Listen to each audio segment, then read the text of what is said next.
রাসূলুল্লাহ সাল্লাল্লাহু আলাইহি ওয়াসাল্লাম সাহাবাদেরকে বলেন, এ আমার সাহাবায়ে কেরাম, যদি আল্লাহ তাআলার পক্ষ থেকে তোমার কাছে মেহমান আসে, মেহমান বলেন কি মেহমান কার পক্ষ থেকে? আল্লাহ নবী বলেন, হে আমার সাহাবায়ে কেরাম শোনো, যদি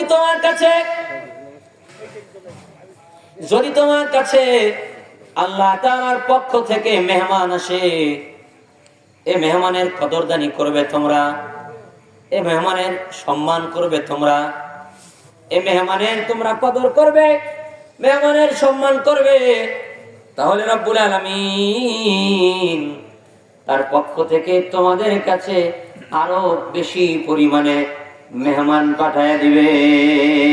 সুবহানাল্লাহ। এমনি দুনিয়ার নিয়ম, যে মেজবানের বাড়িতে মেহমান গেলে যত্ন আত্মীয় একটু বেশি হয়, ওই মেহমান বাড়ি বেশি বেশি যায়। হ্যাঁ ঠিক। কি কথা ঠিক না? শুধু যায় না, বরং প্রশংসা করে বাজারের স্টল গরম করে ফেলে। বলে, চিনোনি আমার ছোট ছেলে যে বিয়ে করাইছি, আমার বিয়ে কি যে আদর করে, কোথায় বসাইবো, কি খাওয়াইবো, যাওয়ার সাথে সাথে পাগল হয়ে যায়। কি ঠিক না? এই জন্য এক সপ্তাহ যাওয়ার পরে খালি দিন গুনে, এক সপ্তাহ গেলে আবার যাবো। কিন্তু মেহমান বাড়ি অত বেশি যায় না, গেলে কি হয় জানেন, কদর কমে যায়। কথা বলেন ঠিক না? জামাই যদি শ্বশুর বাড়ি বেশি দিন থাকে না, জামাই আদর আর জামার মতো থাকে না, থাকে। আর যদি ঘর জামাই হয়, তাহলে তো জামাই মনে করে না, কামলা মনে করে। ঠিক না? যারা ঘর জামাই আছে রাগ করেন না, আবার এটা দুনিয়ার সিস্টেম কইলাম আর কি। বলে, দুনিয়ার মানুষ যে মেজবানের বাড়িতে গেলে তার আদর করা হয়, যত্ন করা হয়, খাবার দাবারের রুচির প্রতি খেয়াল করা হয়, ওই মেহমানের বাড়িতে বেশি বেশি যাওয়ার চেষ্টা করে। মুরব্বীরা একটু আওয়াজ করে বলেন, কথা ঠিক কিনা? ঠিক। মুহাম্মদুর রাসূলুল্লাহ বলেন, আল্লাহ তাআলার পক্ষ থেকে তোমার কাছে যখন কোন মেহমান আসবে, এ আমার উম্মতেরা মেহমানের কদর করবা, তাহলে আল্লাহ তাআলা তোমাদের কাছে তার পক্ষ থেকে আরো বেশি মেহমান পাঠায় দিবেন। সুবহানাল্লাহ। দুনিয়ার মেহমানের কদর জায়গা ভিন্নতায়, এক এক দেশের মেহমানের কদর এক এক রকম। চট্টগ্রামের মেহমানের কদরদানি একরকম, রংপুরের মেহমানের কদরদানি একরকম, সিরাজগঞ্জের মেহমানের কদরদানি একরকম, টাঙ্গাইলেরটা প্রায় সেম সেম, কারণ পাশাপাশি তো। ঠিক না? বলে আমাদের এলাকায় এরকম গল্প শুনছি, সব খাওয়াইছে ইচ্ছা মতো, একেবারে গোস্ত, মুরগি, মাছ, ভর্তা, ভাজি যা আছে সব খাওয়াইছে, শেষে খালি ডাল দেয় নাই। বলেন কি দেয় নাই? শেষে খালি মুসুরের ডাউল, পাতলা ডাউল দেয় নাই। এই জন্য ছেলেকে বলছে, ওঠ, এবারে আত্মীয়ই করবো না, এরা মেহমানদারি জানে না। বুঝতে পারছেন? রংপুর এলাকায় যাবেন, সব দিচ্ছেন, কাঁচা সুপারির পান দেন নাই। কি সব দিছে, কাঁচা সুপারি দিয়ে খালি কি দেয় নাই, পান দেয় নাই করে। এরা মেহমানের কদরদানি জানে না।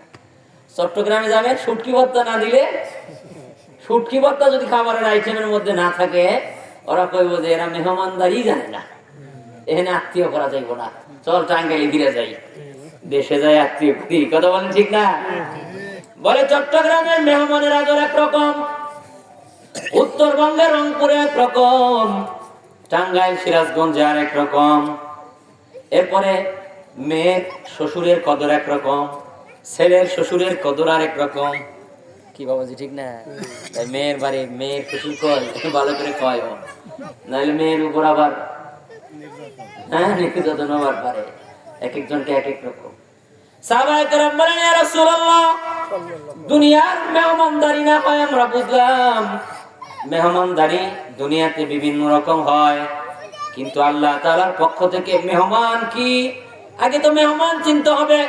আল্লাহর পক্ষ থেকে যে মেহমান আসে, এই মেহমানের পরিচয় জানা লাগবে। দ্বিতীয়ত হলো, এই মেহমানের কদর কেমনে করব, যত্ন কেমনে করব, এটাও তো জানা লাগবে। যদি পরিচয় না জানি, তাহলে আদর করা যাবে না। আদর করার তরিকা যদি না জানি, তাহলে আদর করার মধ্যেও ভুল হতে পারে। ইয়া রাসূলুল্লাহ বলে দেন আল্লাহর পক্ষ থেকে আগত মেহমান কারা, আর তাদেরকে আমরা কিভাবে যত্ন করব, তাদেরকে কদরদানি কেমনে করব, তাদের খাতির কেমনে করব, দয়া করে একটু আমাদেরকে বলে দেন। নবীজি সাল্লাল্লাহু আলাইহি ওয়াসাল্লাম সাহাবায়ে কেরামকে বললেন, এ আমার সাহাবায়ে কেরাম, আল্লাহ তাআলার পক্ষ থেকে আগত মেহমান মানুষ রূপী কোন মেহমান নয়। যখন তোমার কলিজার মধ্যে নেক কাজ করার ইচ্ছা পয়দা হয়, তোমার যখন ভালো কাজ করার ইচ্ছা পয়দা হয়, এটা হলো আল্লাহ তাআলার পক্ষ থেকে আগত তোমার কাছে মেহমান। বলেন না যারা কন্যায় বাড়ি যায় কইবেন নাকি? জোরে কন সুবহানাল্লাহ, জোরে কন। সুযোগ পাইলেই জবানের এই নেক কাজটা করে ফেলবেন, সুবহানাল্লাহ পড়বেন, আলহামদুলিল্লাহ পড়বেন, আল্লাহু আকবার পড়বেন, লা ইলাহা ইল্লাল্লাহ পড়বেন। খালি জিকিরের মজলিসে যায় পড়বেন এমন না, খালি জাকের পার্টি ভর্তি হইলে পড়বেন এমন না, আপনি সব সময় জিকির করবেন। ঠিক তো? ইনশাআল্লাহ করবেন তো? ইনশাআল্লাহ। মনে হয় রাগ করতেছেন আপনারা। জাকের পার্টি বলেন যে জাকের পার্টি আছে না ভাই, জাকের পার্টিতে যাওয়ার পরে পড়বেন এই চিন্তা করেন না, যাইতে যে পারবেন এর আগেই তো আজরাইল গলা চিপা দরবার পারে, এর আগেই কিছু পড়ে নেন। ঠিক কিনা বলেন? আপনি তো জাকের একটা আলাদা পার্টি করার দরকার নাই, জাকের পার্টি আলাদা দরকার নাই। প্রত্যেকটা মুমিন জাকের, প্রত্যেকটা মুমিনা জাকেরা, প্রত্যেকটা মুমিনা জিকির করে, প্রত্যেকটা মুমিন জিকির করে। জবানের দ্বারা যে ইবাদত, এর মধ্যে সর্বশ্রেষ্ঠ ইবাদত হলো আল্লাহ পাকের জিকির। সুবহানাল্লাহ। সুবহানাল্লাহ বলছেন কত সময় লাগছে? কত সেকেন্ড লাগছে? জান্নাতের মধ্যে আপনার জন্য একটা গাছ লাগানো হয়েছে। সুবহানাল্লাহ। আবার করছেন, আবার লাগানো হয়েছে। সুবহানাল্লাহ। আবার করছেন, আবার লাগানো হয়েছে। যতবার করবেন আল্লাহ তাআলা আপনার নামে জান্নাতের মধ্যে, আপনার জান্নাতের জমিনে একটা গাছ লাগাবে। সুবহানাল্লাহ। করবেন তো ইনশাআল্লাহ? সময় পাইলেই করবেন, সময় পাইলেই পড়বেন, জবান খুলে পড়বেন, মহাব্বত নিয়ে পড়বেন। বসে আছেন, তসবিহ হাতে নেওয়ার দরকার নাই। আপনাকে আল্লাহ তাআলা গুনার জন্য দিছে না, সিস্টেম আছে না নাই? এই পাশে গুইনা অস্থির হয়ে যাবেন সারা জীবন গুইনা, তাই না? রাস্তায় নিয়ে তসবিহ সুবহানাল্লাহ সুবহানাল্লাহ পড়ার দরকার নাই। একাকী আছে নীরবে তসবিহ পড়ার বিষয়টা ভিন্ন, সেটা আমি বলতেছি না। আপনি রাস্তায় হাঁটতেছেন, জুনুবি হালতে আছেন, গোসল ফরজ, তবু আপনি আল্লাহ পাকের জিকির করতে পারবেন। সুবহানাল্লাহ। তাহলে আপনি জবানকে খাটাবেন না কেন? জবানকে কাজে লাগাবেন না কেন? আপনি দোকানে বসে আছেন, পড়েন সুবহানাল্লাহি ওয়া বিহামদিহি সুবহানাল্লাহিল আযীম, কালিমাতান হাবিবাতান ইলার রহমান, সাকিলাতান ফিল মিজান, খাফিফাতান আলাল লিসান, সুবহানাল্লাহি ওয়া বিহামদিহি সুবহানাল্লাহিল আযীম। নবীজি বলেন, বুখারী শরীফের সর্বশেষ হাদিস, নবীজি সাল্লাল্লাহু আলাইহি ওয়াসাল্লাম বলেন, দুইটা কালেমা এমন আছে যেটা জিহ্বায় বড় হালকা, পড়তে বেশি সময় লাগে না, মুখস্থ করতেও বেগ লাগে না, জবানে অনেক বড় হালকা, কিন্তু মিজানের পাল্লায় অনেক বেশি ভারী। সুবহানাল্লাহ। কয়টা কালেমা? দুইটা কালেমা, কালিমাতান, দুইটা কালেমা, খাফিফাতান আলাল লিসান, জিহ্বায় বড় হালকা। কেন হালকা? পড়তে বেশি সময় লাগে না, মুখস্থ করতে তেমন বেগও লাগে না, কিন্তু মিজানের পাল্লায় অনেক বেশি ভারী। কালেমা দুইটি কি? নবীজি বলেন সুবহানাল্লাহি ওয়া বিহামদিহি সুবহানাল্লাহিল আযীম। বলেন তো দেখি, বলেন তো দেখি, সুবহানাল্লাহি ওয়া বিহামদিহি সুবহানাল্লাহিল আযীম। আবার বলেন সুবহানাল্লাহি ওয়া বিহামদিহি সুবহানাল্লাহিল আযীম। মুখস্থ হইছে না বাবা? মুখস্থ হইছে না? বলতে পারবেন ইনশাআল্লাহ? কষ্ট হইছে না, সময় বেশি লাগছে, কিন্তু মিজানের পাল্লায় অনেক বেশি ভারী, আল্লাহ তাআলার কাছে অনেক বেশি প্রিয়। পড়বো ইনশাআল্লাহ?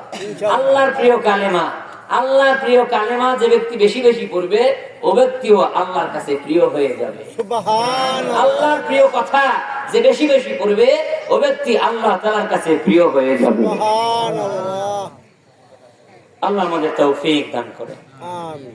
বলছিলাম, নবীজি বলেন, আল্লাহ তাআলার পক্ষ থেকে তোমার কাছে যে মেহমান আসে, এ মেহমান হলো তোমার দিলের মধ্যে নেক কাজের ইচ্ছা হবে, নেক কাজের ইচ্ছা হবে। বসে আছেন, হঠাৎ করে মসজিদে আযান হচ্ছে, মুয়াজ্জিন বলে হাইয়া আলাস সালাহ, আসো নামাজের দিকে আসো, ব্যবসার চেয়ে নামাজ বড়, সুবহানাল্লাহ। তাই তো নাকি? তাই তো। ক্ষেত খামারির চেয়ে নামাজ বড়, চাকরির চেয়ে নামাজ বড়। আল্লাহু আকবার, আল্লাহু আকবার। নামাজের আজানের শুরুতে চারবার করে মুয়াজ্জিন বলে আল্লাহ বড়, আল্লাহ বড়, আল্লাহ বড়, আল্লাহ বড়। সুবহানাল্লাহ। দুনিয়ার সবকিছু থেকে কে বড়? আল্লাহ বড়। আল্লাহ বড়। এটা আমাদেরকে বলতেছে। যখন মনে চাইলো যাই, সময় তো আছে, নামাজটা পড়ে নেই, এই যে নেক কাজের ইচ্ছা পয়দা হয়েছে না আপনার মনের মধ্যে, এটাই আল্লাহর পক্ষ থেকে মেহমান। সুবহানাল্লাহ। এটি আল্লাহর পক্ষ থেকে মেহমান। রাত্রি অনেক দীর্ঘ, শীতের রাত্রি, এমনি মাঝরাত্রিতে ঘুম ভেঙে যায়, যায় না? যায় না? মাঝরাত্রিতে ঘুম ভেঙে গেছে, উঠছেন, বাহিরে গেছেন, আপনি বাইতুল খালায় প্রবেশ করেছেন, পেশাব পায়খানা আপনার হাজত ছেড়েছেন, সারার পরে বের হওয়ার পরে মনে হইল এখন তো তাহাজ্জুদের সময়। কি বলে? এখন তো তাহাজ্জুদের সময়, একটু ওযুটা করে নেই, 2 রাকাত তাহাজ্জুদের নামাজ পড়ে নেই। মনের মধ্যে যদি এ খেয়াল পয়দা হয়, এ খেয়াল পয়দা হওয়ার সাথে সাথে আপনি চিন্তা করলেন যে আমার তো মনের মধ্যে খেয়াল পয়দা হয়েছে তাহাজ্জুদ নামাজ পড়ার। মুহাম্মদুর রাসূলুল্লাহ বলেন এই যে নেক কাজের ইচ্ছাগুলো পয়দা হয়, তাহলে আল্লাহ তাআলার পক্ষ থেকে মেহমান তোমার কাছে এসেছে।